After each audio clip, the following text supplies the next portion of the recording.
ভাইয়া, এই যে নতুন বাংলাদেশে আপনার কাজ কেমন চলছে, ভবিষ্যৎ প্ল্যান কি, আর কি চাচ্ছিলেন, কি পাননি, কি চান নাই, কি পেয়েছেন? একজন শিল্পীর চাওয়া শেষ হবে না ভাই।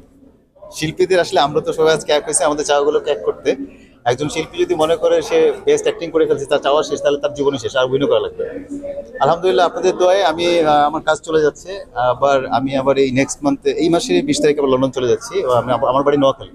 তো নোয়াখালীর লোকজনের কয়েকদিন আগে জানেন যে আপনারা বন্যায় ওই এলাকা দুর্দান্তভাবে ক্ষতিগ্রস্ত হয়েছে। ওই নোয়াখালী মানুষের জন্য লন্ডনে একটা শো, বিরাট একটা শো আয়োজন করেছে, দুইটা, একটা লন্ডনে, একটা হচ্ছে বার্মিংহাম।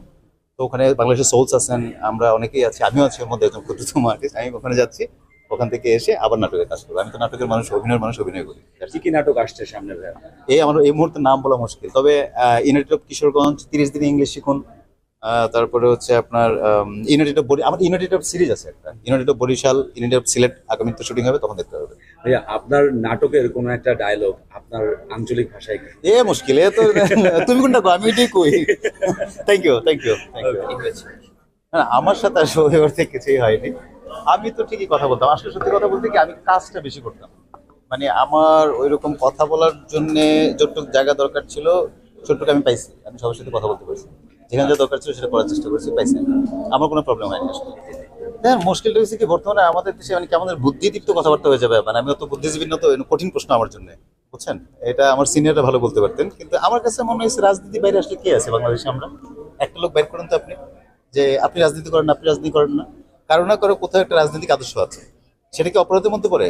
আমি মনে করি না অপরাধের মধ্যে পড়ে। ওইটা যদি অতিমাত্রায় হয়ে যায়, ওইটা যদি আপনার সুবিধা ভোগের জায়গায় চলে যায়, তখনই হচ্ছে প্রবলেমটা। আমি এটুকু মনে করি, এই তো। আসলে সেই জায়গা থেকে আমি প্রশ্নটা আসলে দাঁড়ায় যে রাজনীতি তো প্রত্যেকটা মানুষেরই দর্শনের রাজনীতি থাকা উচিত। হ্যাঁ।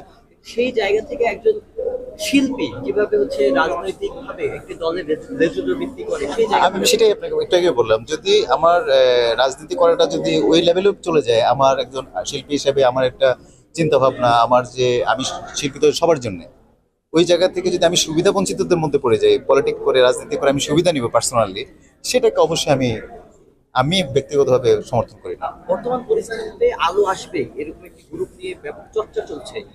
আপনার কাছে আলো আসবে গ্রুপের যে কনভারসেশন সেটি হয়তো বা আপনি দেখেছেন, সেই জায়গা থেকে আপনাকে কি কি মনে হয় একজন শিল্পী আসলে কিভাবে দেশের নতুন তরুণ এবং তরুণ ছাত্র সমাজ এবং মেধাবী ছাত্র সমাজকে কিভাবে এই বলতে পারে যে পানি ঢেলে দিবে? এটা নিয়ে দেখেন, অনেকদিন হয়ে গেছে, অনেক আলোচনা হয়েছে, এটা নিয়ে অনেক কনভারসেশন হয়েছে। দিন শেষে যেটি খারাপ না, সেটি খারাপই। সেটি আলো আসবে দিয়ে হোক আর আলো বন্ধ করে দিয়ে হোক, গ্রুপের নাম যদি আলো বন্ধ করে দিয়ে আলোচনা হয়তো, সেটাও খারাপ, এটাও খারাপ। মানে এটা আপনি যখন আমার বললেন, আমার শুনতে ভালো লাগেনি এই ওয়ার্ডটা। আর এই ওয়ার্ডটা নিয়ে আমি কথা বলতে চাই না, আসলে আমারও ডিস্টার্ব লাগে এগুলো শুনতে। আমি যখন স্ক্রিনশটটা দেখছি, আমার ভালো লাগেনি, পরে জানতে পারলাম।